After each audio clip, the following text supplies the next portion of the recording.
안녕하세요. 우리가 찬란한 우리 불교 미술에 대해서 공부하고 있는데요.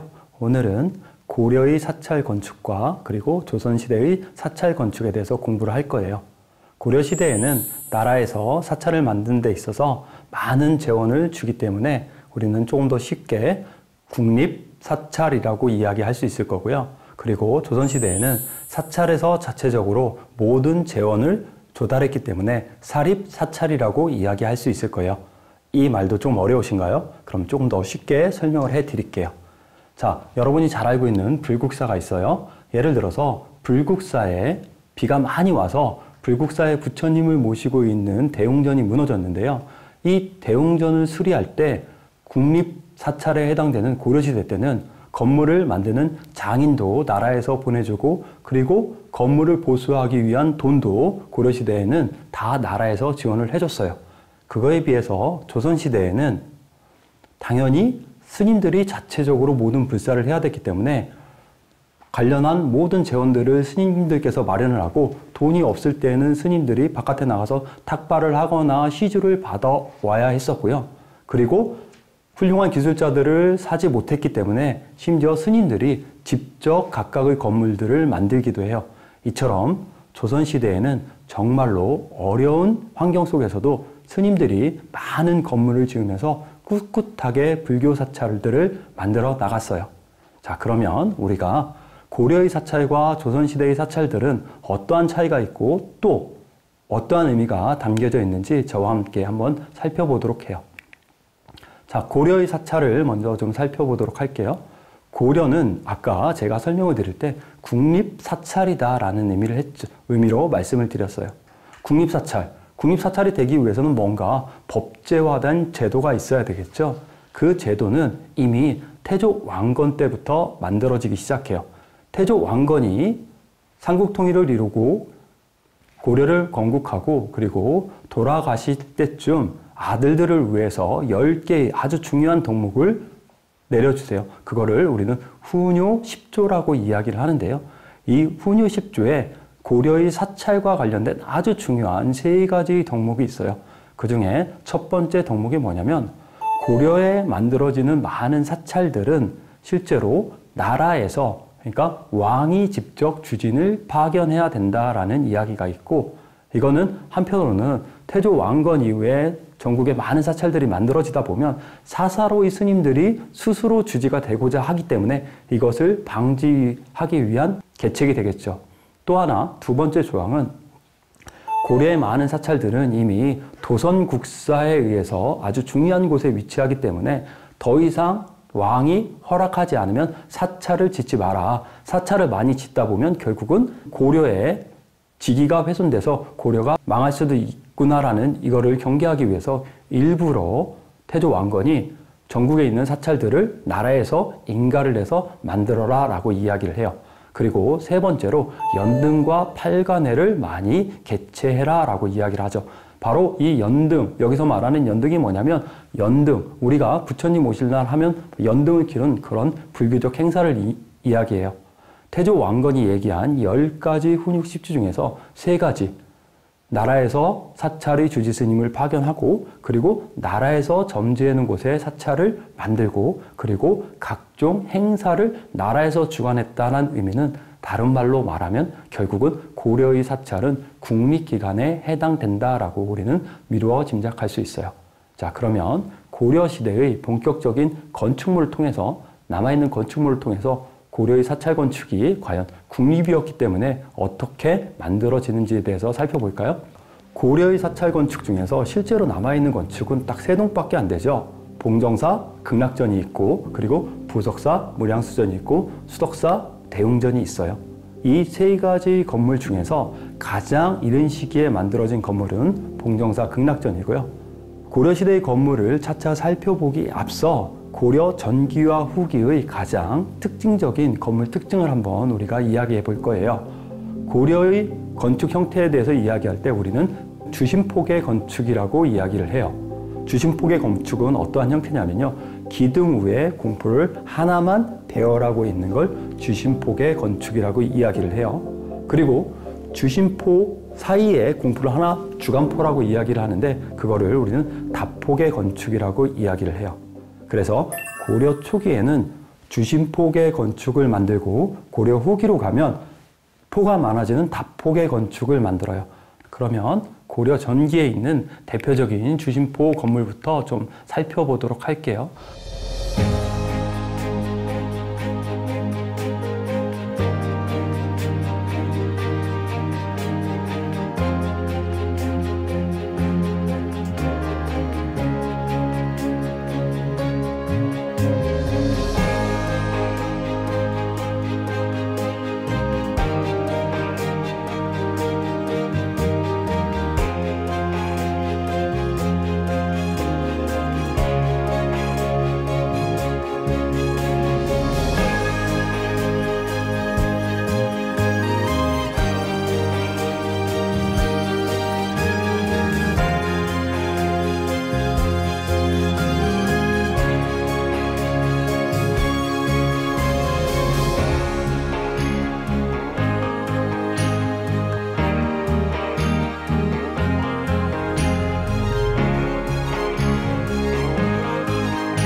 우리가 고려시대 목조 건물 하면 너무나 잘 알고 계시는 건물은 바로 봉정사에 있는 봉정사 극락전이라는 건물로 알고 있을 거예요.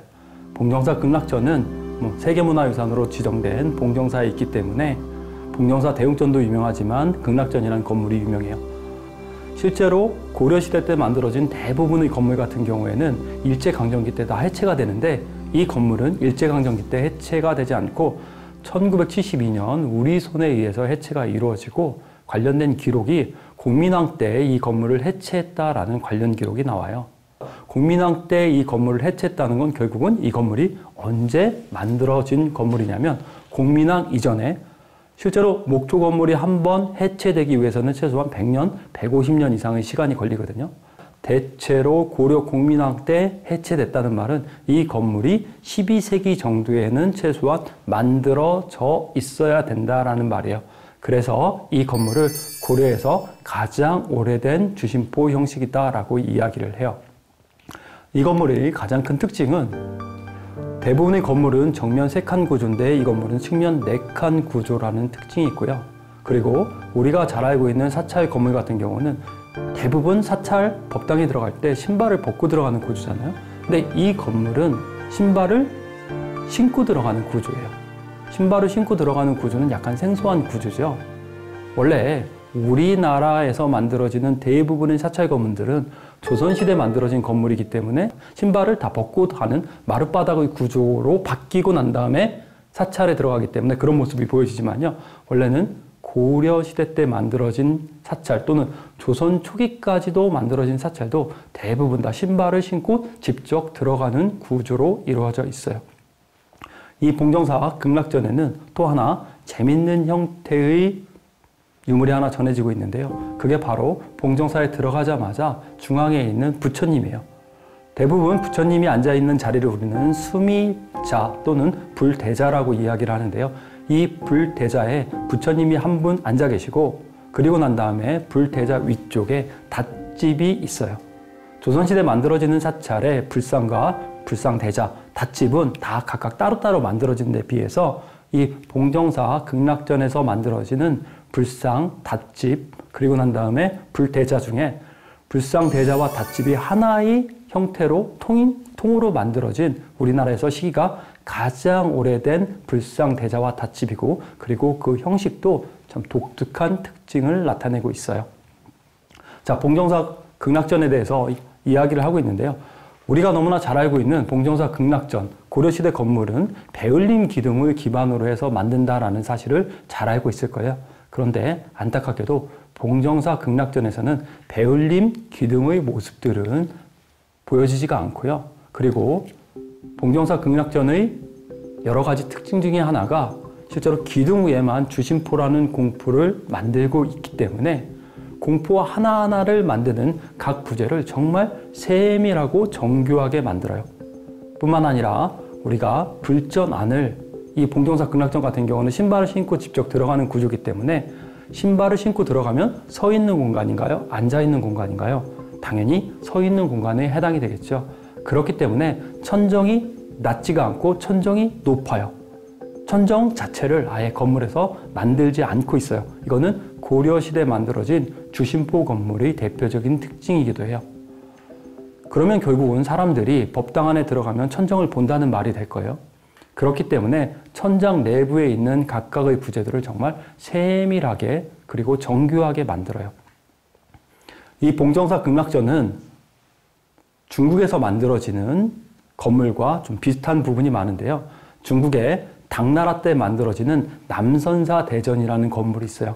이 건물은 약 745년 정도 만들어져서 8세기 때 만들어진 건물로 지금 추정되고 있는데 이 건물과 이 봉정사, 우리 봉정사 극락전이 상당 부분 유사성이 있어서 혹자들은 뭐라고 이야기를 하냐면 이 봉정사 극락전이 12세기가 아니라 통일신라 시대부터 만들어졌는데 여러 번의 개보수를 통해서 오늘날까지 전해지고 있는 건물이다라고 이야기를 하고 있을 정도로 상당히 남선사 대전과 유사점이 많이 나타나는 건물이에요. 다음으로 봉정사 극락전 다음으로 나오는 건물은 바로 수덕사 대웅전이라는 건물이에요. 수덕사 대웅전이라는 건물은 충남 예산의 덕숭산 밑에 있는 수덕사라는 사찰에 있고요. 고려시대에 만들어 놓은 아주 대표적인 주심포 형식의 건물이죠. 봉정사 극락전도 마찬가지로 주심포 건물이고 수덕사 대웅전도 마찬가지로 주심포 건물이요. 맞배 지붕집을 하고 있어요. 고려시대의 불전의 대표적인 특징이 바로 맞배 지붕을 하고 있다는 게 아주 중요한 특징 중에 하나예요. 더욱더 재밌는 사실은 조선시대 맞배 지붕 같은 경우에는 옆면에 비바람이 세기 때문에 비바람을 막기 위해서 풍판이라는 부재를 대요. 그러면 실제로 사찰의 옆면, 지붕의 옆면 모습이 보여지지 않고 있는데 고려시대에 만들어진 이 수덕사 대웅전이라든지 그리고 봉정사 극락전 같은 경우 옆면에 천정 가구의 모습이 그대로 노출되고 있어서 상당히 아름다운 모습을 노출하고 있어요. 그 대표적인 부재의 명칭이 수덕사 대웅전은 우리가 건물을 만들 때 지붕 위에다가 건물 천정을 만들기 위해서 돌이라는 부재를 이렇게 놓거든요. 근데 돌이는 대체로 동그란 것도 있고 네모난 부재가 있어요.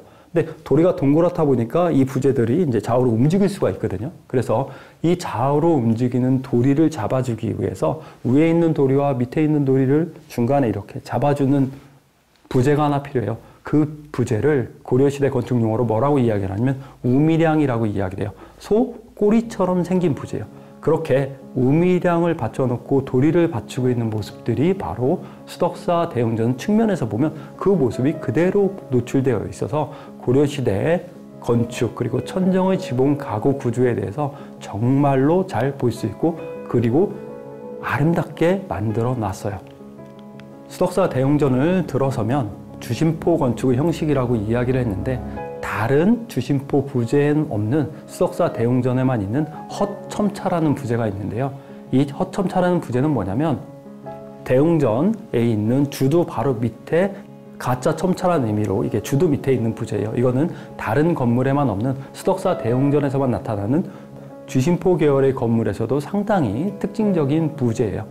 이런 부재가 나타나는 건물은 수덕사 대웅전에서 이런 부재가 나타나고요. 그리고 난 다음에 강릉에 있는 강릉 객사문에서 이렇게 부재가 나타나서 일정 부분 학자들은 이게 하나의 건축 스타일이다라고 이야기하고 있어요. 또 재밌는 사실은 주심포 건물이기 때문에 각각의 공포 하나를 만들 때마다 상당히 공력을 들인다라고 제가 설명을 드렸어요. 근데 공력을 들이는데 어느 정도까지 공력을 들이냐면 각 부재, 아주 조그만 부재 하나까지도 정말 정성스럽게 이렇게 하나하나 다 다뤄서 실제로 조각을 해내고 있거든요. 우리가 건축 용어에서는 바로 기둥 위에 있는 아까 주두에 대한 얘기를 잠깐 드렸는데요. 주두 받침을 가지고 있는 것과 주두 받침을 안 가지고 있는 게 있어요. 그래서 고려의 주심포 형식에도 주심포 형식에서 굿받침을 가지고 있는 형식과 그리고 굿받침을 가지고 있지 않은 형식으로 나누는데요. 그래서 사람들은 뭐라고 이야기를 하느냐? 굿받침이 있는 거는 고구려의 고분벽화에 많이 나오기 때문에 여대 주심포라고 이야기를 하고 굿받침이 없는 형태는 안압지라든지 신라시대 건축 형태에서 나오기 때문에 이런 주심포들을 신라할 때 라대 주심포라고 이야기를 해요. 주심포를 두 가지 계통으로 나누는데 하나는 신라시대 계열의 주심포, 그리고 하나는 고려시대 주심포 계열로 나눠요. 근데 주심포 건물이 실제로는 우리가 역사적 건물이라고 이야기하는 거는 지금 방금 전에 봤던 고려시대 가장 오래된 봉정사 극락전, 그리고 수덕사 대웅전, 앞으로 보게 될 부석사 무량수전, 이 세 동밖에 없는데 이 세 동에서도 또 각각의 시기성과 특징에 따라서 라대 주심포 계열과 여대 주심포 계열로 나누고 있다는 게 특징적이라고 이야기할 수 있어요. 자, 실제로 아까 우리가 봉정사 극락전에서 봤을 때는 불단 안으로 들어갔을 때 신발을 신고 들어간다고 했나요? 벗고 들어간다고 했나요? 신발을 신고 들어간다고 했었죠. 수덕사 대웅전 안을 들어가 보면 수덕사는 신발을 벗고 들어가는 구조거든요. 그러니까 원래 수덕사 대웅전도 옛날에는 신발을 신고 들어가는 구조였을 건데 시간이 지나면서 조선시대 개념에 맞춰가지고 마룻바닥을 깔고 신발을 벗고 들어가는 구조로 바뀐 거예요.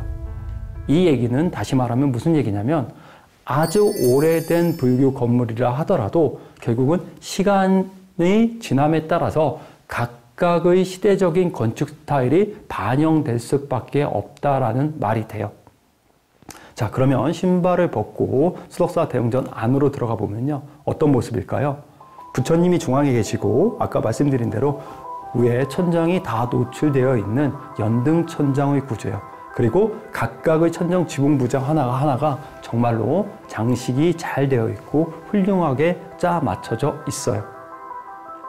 그리고 또 불단이 놓여 있는데 불단이 각각 하나의 부처님을 세 분 모시고 있는데도 불구하고 하나의 부처님의 각각의 부처님을 별도로 놓고 있고, 조선 후기 같은 경우에는 사찰 건축 안에 불단이 크고 대부분 불단 위주로 건물을 구성하는 데 비해서 이 수덕사 대웅전 같은 경우, 그리고 고려시대에 만들어진 건물은 불단, 부처님 위주의 건물 형태가 아니라 실제로 많은 사람들이 들어가서 예불 드릴 수 있을 정도로 부처님의 영역을, 공간을 좀 줄여서 만들어 놓은 게 특징이에요. 그래서 대체로 수덕사 대웅전 안에 들어가 보면 상당히 건물이 층고가 높아서 시원하다는 느낌, 그리고 이런 곳에서 한번 절을 드려보고 싶겠다라는 이런 느낌이 들기도 해요.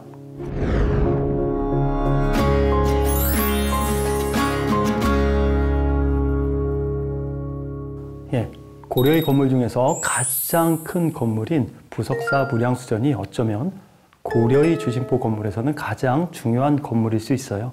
이 부석사 무량수전은 1376년에 만들어진 걸로 지금 전해지고 있죠. 실제로 한 14세기 정도에 만들어진 건물인데 실제로는 가장 큰 규모이기 때문에 고려의 건축 스타일을 가장 잘 반영하고 있어요. 근데 여기서 재밌는 점은 기존에 있었던 고려의 건축은 봉정사 극락전이라든지 수덕사 대웅전 같은 경우는 아까 지붕에 대해서 이야기할 때는 맞배 지붕의 형태를 띠고 있지만 이 부석사 무량수전은 맞배 지붕의 형태가 아니라 조선시대 다포계 건축에서 많이 나오는 팔짝 지붕을 띠고 있어요. 그래서 혹자들은 뭐라고 이야기를 하느냐, 봉정사 극락전 그리고 수덕사 대웅전은 맞배 지붕으로 만든 건물이고, 그리고 부석사 무량수전이 팔짝 지붕으로 만들었기 때문에 이거는 아마도 조선시대 맞배 지붕에서 팔짝 지붕으로 좀 바뀌어진 형태가 아니었겠는지라는 의견을 일부 게재하시는 분도 있어요. 하지만 전체적인 평면의 크기라든지 이런 것들을 보면 부석사는 아마도 맞배 지붕이 아니라 팔짝 지붕으로 만들어졌을 가능성이 커요. 부석사의 전체적인 형태는 정면이 5칸이고 측면이 3칸 구조로 이루어져 있고, 또 하나 이 부석사 역시 들어갈 때는 현재 마룻바닥을 깔아놓은 상태지만 원래는 마룻바닥 밑에 전도를 까놨던 흔적이 확인되고 있어요. 시간이 지나면서 일반 관람객 또는 일반 신도들을 위해서 마룻바닥으로 바꿔놓은 형태고요. 이 부석사 무량수전의 가장 큰 특징은 여러분이 너무나 잘 알고 계시는 배울림 기둥에 기대서서라는 이야기를 알고 계시죠? 무량수전 배울림 기둥이 정말로 아름다운 기둥의 형태라고 이야기할 수 있어요. 고려하면 당연히 배울림 기둥에 대해서 이야기를 하고 고려 건축의 가장 큰 특징이기도 하죠. 그러면 실제로 여러분 왜 고려 사찰에서 베을린 기둥을 많이 사용을 했을까요? 수덕사 그리고 난 다음에 아까 봉정사 극락전에서는 베을린 기둥이 잘 안 나온다라고 이야기를 했어요. 그거에 비해서 정말로 고려 건축에서 베을린 기둥이 가장 잘 나오는 건물이 이 부석사 무량수전이라는 건물인데요.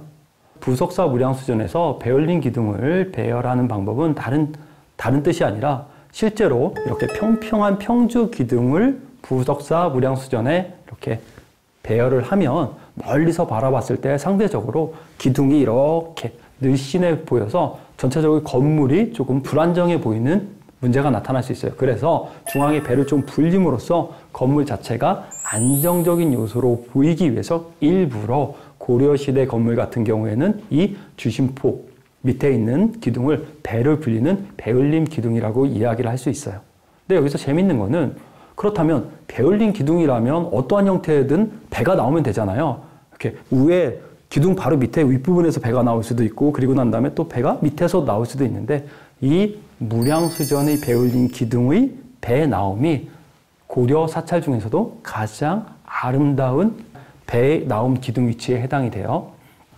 무량수전 이제 안으로 들어가 보면요. 무량수전 안에는 아까 보여드렸던 봉정사 극락전 그리고 난 다음에 수덕사 대웅전과는 조금 다른 모습이 펼쳐져요. 원래 대부분 불전 앞쪽에서 이렇게 들어가다 보면 부처님이 불전 중앙에 이렇게 배치하고 있어야 되는데 이 부처님은 부석사 무량수전 안에 있는 부처님은 측면을 바라보고 있어요. 고려시대 만들어진 불전 중에서 유일하게 측면을 바라보고 있고 조선시대 만들어진 불전 중에서는 이렇게 측자양을 하고 있는 사찰의 불전이 몇 개 있어요. 잘 아시는 영광 불갑사 대웅전이라든지 그리고 양산 통도사 영산전이라든지 이런 건물들이 측면을 좀 바라보고 있는데 이 부석사가 바른 그런 건물이 가장 원형적인 형태고요. 혹자들은 부석사에서 부처님이 측면을 바라보는 이유가 다른 이유가 아니라 부석사에 계시는 부처님을 아미타불로 보고 아미타불이 서방을 바라보기 위해서 일부러 측면향을 했다라고 이야기하기도 하지만 실제로는 부석사의 여러 가지 형태, 그러니까 이 부석사를 처음 만들었을 당시 의상 스님이 이 부석사를 기본적으로 만들었기 때문에 고려시대 건물이 있다 하더라도 기본적인 그 밑에 뼈대는 의상 스님이 만들었을 통일신라 시대 또는 삼국시대 가라무의 뼈대에 의해서 이제 부석사 무량수전이 올라갔을 가능성이 크거든요. 그렇게 본다면 측자양을 하고 있는 것 자체도 이미 통일신라 시대부터 이렇게 된 모습이 고려시대의 무량수전으로 탈바꿈하지 않았나라는 생각이 들어요. 정확하게 어떠한 이유에서 이 부석사 무량수전에 있는 불상을 축자법을 사용했는지는 알 수 없어요. 하지만 중요한 포인트는 부처님을 중앙에 배열하는 것보다 이쪽에 배열함으로써 조금 더 넓은 공간이 확보되고 그리고 많은 사람들을 수용할 수 있었다는 건 사실이에요. 자, 그리고 부석사 무량수전 안에 들어가면 앞에서 우리가 말씀드렸던 봉정사 극락전과 그리고 수덕사 대웅전이 천장 구조가 높아서 훤히 보이듯이 부석사 무량수전 역시도 마찬가지로 천장이 높아서 구조들이 지붕 천장 가구들이 잘 보여요. 심지어 부석사 무량수전 같은 경우에는 천장을 구성하고 있는 부재들이 상당히 많은데 그 부재의 사이즈가 전체적으로 다 똑같아요. 그러니까 천정을 어떻게 쌌다라고 생각하시면 되냐면 레고 블록 쌓듯이 이렇게 한 단 한 단 쌓아서 나갔다. 똑같은 부재를 이용해서 천정을 쌌다라고 생각하시면 돼요. 이거는 좀 더 쉽게 말하면 그냥 천정을 쌓을 때 밑에서 하나하나 부재를 아주 특별한 설계도를 통해서 하나하나 부재들을 일정하게 맞추고 일정하게 잘라서 그 부재들을 통해서 부석사 무량수전의 지붕 구조를 만들었다라고 생각하시면 돼요. 자, 실제로 우리 역사서에는 불교 건축 또는 민가 건축에서도 정확한 설계도가 전해지지 않고 있어서 우리나라 건축에서는 이 설계 법칙이 없었을 것이다 라는 게 기본적인 견해지만 부석사 무량수전에서 발견되는 이 레고식처럼 쌓는 이런 천정 구조를 통해서 아마도 우리나라에도 중국의 송대의 아주 유명한 건축 법신서인 영조 법식서 같은 사찰 건축 또는 민가 건축의 법식서가 존재했을 가능성이 있다라는 이견을 피력할 수 있게 해준 게 바로 무석사 무량수전이라서 상당히 우리 역사에서는 중요한 건물로 인지할 수 있습니다. 자, 그러면 지금까지 설명한 세 개의 봉정사 극락전, 수덕사 대영전, 무석사 무량수전 세 개를 통해서 간단하게 고려시대 사찰 건축, 고려 전기 사찰 건축을 좀 정리하도록 할게요. 일단 기본적으로 고려시대에 만들어진 사찰 건축들은 대체로 주심포 계열로 만들어진다. 주심포 계열의 형식에 따라서 나대 주심포와 여대 주심포로 나눌 수 있다. 지붕의 형태는 가급적이면 맞배 지붕과 팔짝 지붕을 같이 쓰는데 실제로는 조금 더 시기가 앞서는 건물들은 맞배 지붕을 쓰고 그리고 부석사 무량수전에서 팔짝 지붕을 만든다. 그리고 불단 안의 구조도 불전 안으로 들어가면 사람들이 실제로 지금은 마루가 있다 하더라도 당시에는 사람들이 신발을 신고 들어가서 사방으로 나갈 수 있는 구조였어요. 그렇기 때문에 사람들이 불전 안에 돌아다니다가 필요하면 뒷문을 통해서 나갈 수도 있고 측면을 통해서 나갈 수 있기 때문에 조선시대에 만들어지는 건물과 다르게 고려시대에 만들어지는 건물은 불전 뒤에도 벽이 있고 문을 놓고 그리고 측면에도 벽을 놓고 문을 놓는 구조로 만들어지는 게 가까워요. 그거에 비해서 상대적으로 조선시대에 만들어지는 불전은 신발을 벗고 들어가기 때문에 신발을 벗고 들어가는 위치로 다시 돌아와야 되죠. 그래서 측면의 문들이 사라지는 경우도 있고 그리고 불전의 뒷공간이 점점 없어지는 구조적 특징이 나타나요. 그게 지금 설명드린 게 바로 고려의 건축과 조선의 불전 건축의 가장 큰 차이라고 이야기할 수 있어요. 자, 그러면 우리가 이제 조선시대로 한번 넘어가 보도록 할게요.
고려는 상대적으로 나라에서 모든 것들을 지원해줬기 때문에 각각의 건축물을 만드는데 엄청나게 훌륭한 건물들을 많이 만들고 그리고 고려의 불교 건축은 가장 건물을 잘 만드는 사람들이 만들었을 가능성이 높아요.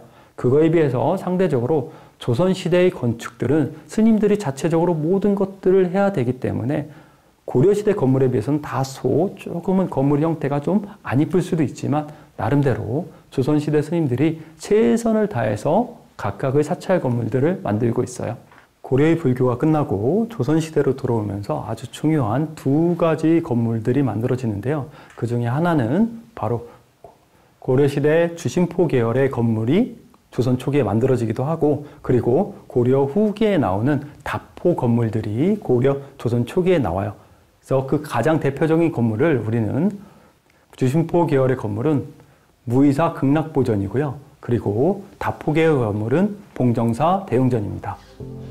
먼저 무의사 극락보전은 실제로 1956년에 건물을 해체 수리하면서 1476년에 건물의 벽화를 수리했다라는 관련 기록이 나와요. 그런데 이 건물의 재밌는 점은 주심포 구조이면서도 고려시대 스타일에서 약간 벗어난 새로운 형식들이 등장하는데 그게 바로 불전 뒤에 배열한 벽화의 등장이에요. 실제로 우리는 사찰 주변에 가면 대부분 벽화가 아니라 불화를 많이 보고 있죠. 근데 이 무의사 극락보전은 안으로 들어가 보면 부처님이 있고 부처님 뒤에 벽화에다가 그림을 직접 그리고 있거든요. 원래 고려시대의 모습은 아마도 지금 모든 벽화들이 다 사라져서 없지만 실제로는 정각 안에 뒤에 벽화의 모습으로 있었을 가능성이 큽니다. 그런 마지막까지 형태가 바로 무의사 극락보전에서 나타나고요. 더욱더 재밌는 사실은 무의사 극락보전 뒷벽을 보면 관음보살이 그려져 있거든요. 근데 우리 조선 후기 사찰 중에서 약 18개 이상의 사찰에서 사찰 후불벽에 관음보살을 이렇게 그리고 있는데 이 가장 원형적인 형태가 무의사 극락보전에서 나타나기도 해요. 뿐만 아니라 무의사 극락보전은 아까 제가 설명드린 대로 고려시대 건물은 천정을 만들지 않는 구조라고 이야기를 했는데 이 무의사 극락보전에서는 천정이 딱 나타나거든요. 근데 재밌는 거는 천정이 딱 중앙에만 나타나요. 그리고 왼쪽과 오른쪽은 별도로 천정을 만들지 않고 있어요.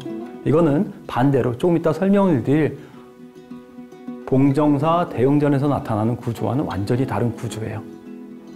이러한 고려시대 형식을 계승해서 조선 초기에 만드는 주심포 건물이 있는 반면에 또 하나 다포 계열 건물로는 봉정사 대웅전이 있어요. 이 봉정사 대웅전 같은 경우는 아까 말씀드린 대로 기둥과 기둥 사이에 공포가 있고 기둥 사이에 주간포가 있는 다포계 건물로 조선 초기에 만들어진 가장 대표적인 건물 형식이고 정면 3칸, 측면 3칸의 형식이에요. 이 건물의 가장 큰 특징은 고려시대 주심포 건물에서 나오는 천장이 없는 구조에서 천장이 생기고 마룻바닥이 생기고 그리고 처음으로 불화가 벽화가 아닌 불화 형태로 등장한다는 게 조금은 다른 점이에요.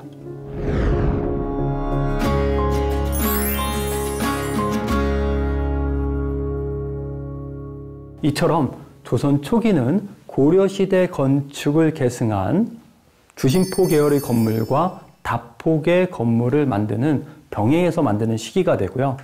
그리고 바로 조선 후기로 넘어가게 돼요. 그런데 조선 전기와 조선 후기에서 가장 중요한 사건이 있죠. 바로 임진왜란이라는 사건이죠. 이 임진왜란은 대한민국 건축의 역사에서 가장 비극적인 사건이고요. 이 임진왜란으로 인해서 대한민국에 있는 모든 건물들이 거의 다 소실이 되는 참화가 발생하죠. 왕이 살았던 경복궁을 비롯해서 대부분의 궁궐들이 참화가 발생해서 잃게 되고요. 그리고 전국의 많은 사찰, 혹자들은 전국의 70% 사찰 이상이 전소됐다라고까지 이야기를 해요. 그러면 이 임진왜란 과정을 통해서 엄청나게 많은 스님들이 참전을 해서 나라에서 결국은 승병의 참전으로 인해서 그나마 조선 초기부터 있었던 여러 가지 불교의 탄압댁 정책이 좀 풀리기도 하고 그리고 사찰을 자체적으로 수리할 수 있는 권한들을 좀 부여받기 시작해요. 그래서 임진왜란 때 이렇게 많은 스님들이 참전을 하고 그 스님들이 나중에 시간이 지나서 어디까지 가서 공사를 하냐면 나라의 기간 산업인 남한산성을 수축을 하는 공사까지 실제로 스님들이 가서 공사를 하는 일들이 발생을 해요. 어찌됐든 간에 조선 시대에 임진왜란의 발생으로 전국에 있는 많은 사찰들이 전소되고 그 사찰들을 새롭게 건립하는 문제들이 생겨요. 그런데 경제가 넉넉지 않았기 때문에 조선 후기 사찰의 불사는 고려시대 사찰의 불사와는 완전히 다른 방향으로 흘러가게 돼요. 자, 우리가 실제로 근 70년대 우리가 새롭게 경제부흥을 하면서 좀 잘 살기 위해서 어떤 운동을 했냐면 아나바다라는 운동을 했어요. 이거는 아껴 쓰고 나눠 쓰고 바꿔 쓰고 이런다라는 뜻이에요. 이 말이 바로 조선 후기 불교 건축사의 역사에 그대로 적용이 돼요. 자, 첫 번째로 아나바다라고 이야기를 하면 우리가 아껴 쓴다라는 말이 되겠죠. 네. 아껴 쓴다는 말은 조선 후기에 되면 어떠한 건물들이 등장하냐면 조선 초기에 만들어졌던 다포 건축의 형식, 봉정사 대웅전 기억하실 거예요. 봉정사 대웅전의 모습이 조선 후기가 되면 다포 건물로 만들어지는데 다포 건물에 어울리는 지붕의 형태는 팔짝 지붕의 형태예요. 그런데 팔짝 지붕으로 만들지 못하고 다포를 만들 때 맞배 지붕으로 만드는 건물들이 등장해요. 가장 대표적인 건물이 경상도 일대에서 나오는 건물들이에요. 범어사 대웅전이라든지 그리고 양산 통도사 영산전 이런 건물들이 가장 대표적이고요. 심지어 양산 통도사 대웅전 같은 경우는 어떤 특징이 있냐면 정면에서는 다포의 개수가 많지만 후면으로 가면 그 다포 개수가 줄어들 정도로 건물에서 강한 정명성이 나타나기도 해요. 그러니까 하나의 건물을 만드는 데 있어서 조선 후기에는 각각의 부재를 아끼기 위해서 상당히 노력을 많이 하고 있다. 그리고 그런 대표적인 건물 형태가 다폭의 맞배 지붕이었다라고 생각하시면 돼요. 자, 두 번째, 나눠 쓴다라는 말은 무슨 말일까요? 원래 원칙상은 하나의 전각의 부처님을 한 분만 모시는 게 기본적인 원칙이에요. 조선 후기가 되면 사찰 하나를 만들고 그리고 건물 하나를 만들기가 너무 어려워져요. 그래서 전각 하나를 만들고 그 전각을 실제로 세 분의 부처님 또는 세 분의 사람과 나눴어요. 그거를 뭐라고 이야기를 하느냐? 3단 신앙이라고 이야기를 해요. 중앙에, 부처님 중앙에 불보살단을 만들고 부처님과 좌우 보초보살사름을 봉안을 해요. 그리고 난 다음에 측면에 신중단이라는 걸 만들어요. 그래서 신중을 봉안하기 위한 단을 만들고 또 별도로 임진왜란을 통해서 많은 사람들이 죽었기 때문에 그 사람들을 제사를 지내기 위한 연가단이라는 걸 하나의 전각에 다 만들어요. 하나의 전각을 만들어서 실제로 나눠 쓴다라는 얘기예요. 이거는 고려시대 개념에 비하면 정말로 사찰의 경제가 어렵기 때문에 가능했던 얘기고, 그리고 이 3단 신앙의 형태는 지금 우리 주변에서 보여지는 대부분의 사찰에서 그대로 전래가 돼서 우리 사찰의 원형적인 모습에 해당이 돼요. 우리가 조선 후기가 되면 많은 사찰들이 만들어지고 또 그 사찰에서 각각의 많은 건물들을 만들게 되는데, 처음에는 건물을 만들고 그리고 난 다음에 더 좋은 건물들을 만들게 돼요. 그러면 기존에 썼던 건물을 없애버리지 않고 정각 명칭을 바꿔서 새롭게 건물 명칭을 이렇게 부여를 해요.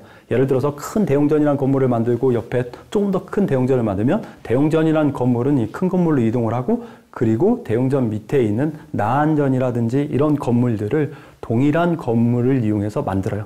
이 말은 결국은 어떤 얘기냐면 때에 따라서는 건물을 바꿔 쓴다라는 얘기가 되겠죠. 마지막으로 다시 쓴다.